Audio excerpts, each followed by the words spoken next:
ரொம்ப சிம்பிளாக சொல்கிறேன். தலைவர் அரசியலுக்கு வந்த பிறகு அரசியல் கவனிச்சவன் நான். தலைவர் 3வது வருஷ தொடக்க விழாவை தொடங்கும் போது தலைவரோட அரசியலை விளக்கி சொல்லனா 20 வருஷம் ஆனாலும் உங்களுக்கு இந்த அரசியல் புரியாது அப்படிங்கிறதுக்காண்டி சில விஷயங்களை நான் விளக்கி சொல்லிட்டு கிளம்பி போடுறது தான் இந்த பிளானு. ஆக்சுவலாக பார்த்தீங்கன்னா தமிழக வெற்றி கழகத்தோட தலைவர் பேசி முடித்த பிறகு இதில் காரம் பத்தலை, இனிப்பு பத்தலை, அது பத்தலை, இது பத்தலை அப்படிங்கிற ஏகப்பட்ட விமர்சனங்கள் வருவாங்க. ஒரு தலைவர் அப்படிங்கிற ஒருத்தர் எடுத்துக்கிட்டிங்கன்னா மக்கள் என்ன எதிர்பார்க்குறாங்க அப்படிங்கிறத தலைவர் கரெக்டாக பிடிச்சிட்டாரு. அதனால தான் தலைவரோட பேச்சு 3ஆம் ஆண்டு தொடக்க விழாலையும் அடுத்து என்ன பேச போகிறார், என்ன செய்ய போகிறார், கட்சி தொடங்கப்பட்டு 700 நாளை கடந்தும் தலைவரோட பேச்சுக்கு இந்த சமூகத்தில் மரியாதை இருக்கிறதுக்கு காரணம் 2 விஷயம்தான். ஒன்று, தலைவரோட பேச்சு அடர்த்தியானதாக இருக்குது. ஒரு குறிப்பிட்ட காலகட்டத்தில் சரியான அளவில் அடர்த்தியான பேச்சை தலைவர் கொடுத்துக்கிட்டு இருக்கார். 2வது மிக முக்கியமான விஷயம், என்ன சொல்கிறாரோ அதை செய்கிறாரு, என்ன செய்கிறாரோ அதை சொல்கிறாரு. இதுக்கு நடுவில் இடவடி இல்லை.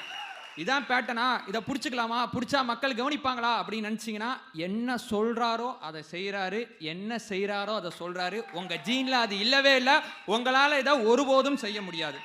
நம்மளுடைய எதிர்கட்சி செயல்பாடை பார்த்த பிறகு கவனிக்காமல் விமர்சனம் செய்யக்கூடிய சகோதரர்கள் நிறையா பேர் இங்கே இருக்காங்க. ஏன் கவனிக்க மாட்டாங்கன்னு சொல்கிறேன்னா, ஒரு எதிர்கட்சினா 2 வகையான எதிர்கட்சி தமிழ்நாட்டில் இருக்குது. அதாவது தாவேகா தொடங்கப்பட்ட பிறகு ஆக்கப்பூர்வமான எதிர்கட்சி அப்படிங்கிற ஒரு சொல்லாடலை நம்ம பயன்படுத்தி ஆகணும். சந்தர்ப்பவாத எதிர்கட்சியாக மக்கள் பார்த்துருக்காங்க, ஆனால் ஆக்கப்பூர்வமான எதிர்கட்சியாக மக்கள் பார்த்தது கிடையாது. இப்போ தான் பார்த்துக்கிட்டு இருக்காங்க. சந்தர்ப்பவாத எதிர்கட்சினா வேற யாரும் இல்லை, நம்ம தீய சக்தி குரூப் தான், மற்றபடி வேற எதுவுமே இல்லை. அவங்களுடைய நோக்கம் என்னவா இருக்குன்னா, எதிர்கட்சியாக இருக்கும் போது எங்கு போராட்டம் நாங்கள் ஆதரவு தருவோம்பாங்க. ஆளுங்கட்சி ஆன பிறகு ஏன் போராட்டம்னு கேட்பாங்க. இன்னைக்கு தேதிக்கு என்ன பண்ணணும், என்ன செய்யணும், அதை கடந்து போகிறதா அவங்களுடைய குறிக்கோளாக இருக்குமே தவிர, லாங் விஷன் அரசியல் களத்தில் உணர்ச்சி மையப்பட்ட அரசியல் மட்டும்தான் பண்ணுவாங்களே தவிர நிர்வாகம் சார்ந்த அரசியலாக அவங்க பேச மாட்டாங்க. அவங்களுக்கு இதை பற்றி சுத்தமாக புரிதலும் இல்லை. தலைவர் அவர்கள் ஒரு விஷயத்தை எனக்கு சொல்லி கொடுத்தாரு. இங்கே இருக்கக்கூடியவங்க அரசியல் படுத்தப்படலைங்கிற குற்றச்சாட்டு வைக்கிறாங்க. உங்களுடைய பிரதிநிதியாக நான் ஒரே ஒரு விஷயத்தை நான் ஷேர் பண்ணிக்கிறேன். பெண்களுக்கு எதிரான குற்றம் தமிழ்நாட்டில் நிறையா நடக்குது அப்படிங்கிற குற்றச்சாட்டை எல்லா அரசியல் கட்சியுமே இங்கே வைக்கிறாங்க.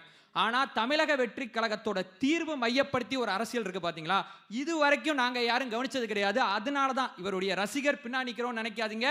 நாங்கள் தொண்டரா மாறி வெகு காலம் ஆகுது. என்ன தீர்வு தெரியுமா? பெண்களுக்கு பாதுகாப்பற்ற சூழல் தமிழ்நாட்டில் இருக்குது. ஏன் பாதுகாப்பு அப்படிங்கிறத மிக முக்கியமாக கவனிக்க வேண்டிய பொறுப்பு டிஜிபி அப்படிங்கிற நியமனத்தை போட்டு, குடும்பத்தில் ஈகோன்னு தான் நான் பேச மாட்டேன், கட்சியில் ஈகோன்னு தான் பேச மாட்டேன், ஆனால் இவங்க நிர்வாகத்தில் ஈகோ பார்க்குறாங்க. அதனால தான் தலைவர் தொடர்ச்சி அதை பற்றி பேசிகிட்டு இருக்கார். பாதுகாப்பற்ற இடம் இருந்தால் தலைவரோட அறிக்கையில் சொல்லப்பட்ட ஒரு வார்த்தையை சொல்கிறேன், நிர்பயா நிதி வருஷம் ஒதுக்குறீங்களே அதை என்ன பண்ணுறீங்கன்னு கேட்குறாப்புல. 3வது மிக முக்கியமான விஷயம், ஒரு குற்றம் நடந்துச்சு, குற்றவாளியை பிடிச்சிட்டோம், அவ்வளோதான், படம் முடிஞ்சு போச்சு அப்படிங்கிற ஒரு சினாரியை சொல்கிறாங்க. அந்த குற்றவாளிகளுக்கு சிறப்பு தண்டனை நீங்கள் வாங்கி கொடுக்கணும், சிறப்பு கோட்டை அமைங்க. இதுவும் தலைவர் எனக்கு சொல்லி கொடுத்த அரசியல் தான். ரொம்ப நாட்களாக தலைவர் எங்களை அரசியல் படுத்தலைன்னு சொல்லிட்டு இருக்காங்க. அரசியல் அப்படிங்கிறது ஒரு மனநிலை. இந்த மனநிலையில் நான் ஒரு விஷயத்தை ரொம்ப தெளிவாக சொல்கிறேன். லைவ் அண்ட் லா பார் பஞ்ச் நோக்கி நகர ஆரம்பிச்சிட்டோம். எங்களுடைய அறியாமையை பயன்படுத்தி நீங்கள் பண்ணுற அரசியலை நாங்கள் புரிஞ்சுக்கிட்டோம். இந்த ப்ராசஸில் சொல்லுவேன், ஒரு மேடையில் சிடிஆர் நான் பதிவு செஞ்சிருப்பார், கற்றுப்பான், கூடிய சீக்கிரம் கற்றுப்பான் அப்படிங்கிற ஒரு நம்பிக்கை தெரிவிக்கக்கூடிய வார்த்தையை பயன்படுத்தியிருப்பார். அதே தான் சொல்கிறேன், கூடிய சீக்கிரம் கற்றுக்கிட்டோம். எங்களுக்கு எதிராக நீங்கள் அரசியலே பண்ண முடியாது. ஒரே ஒரு விஷயத்தை இங்கே அரங்கத்தில் இருக்கக்கூடிய அத்தனை பேர்கிட்டையும் சொல்லிட்டு என்னுடைய பேச்சை நிறைவு செஞ்சுக்கிறேன்.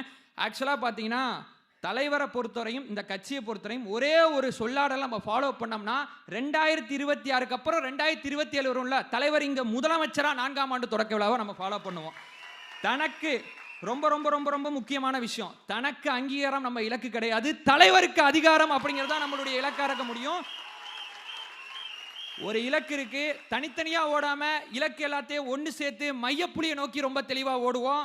தலைவர் எப்போதும் தன்னுடைய பேச்சை முடிக்கும் போது நமக்கு கான்ஃபிடன்ஸ் சொல்லி முடிப்பாரு. களத்திலிருந்து வந்தவன்கிற முறையில் சொல்றேன், கான்ஃபிடண்டா இருக்க தலைவா, வெற்றி நிச்சயம். வாய்ப்புக்கு நன்றி. வாழ்த்துக்கள். வாங்க தியாகு அவர்களை பாராட்டுகிறோம்.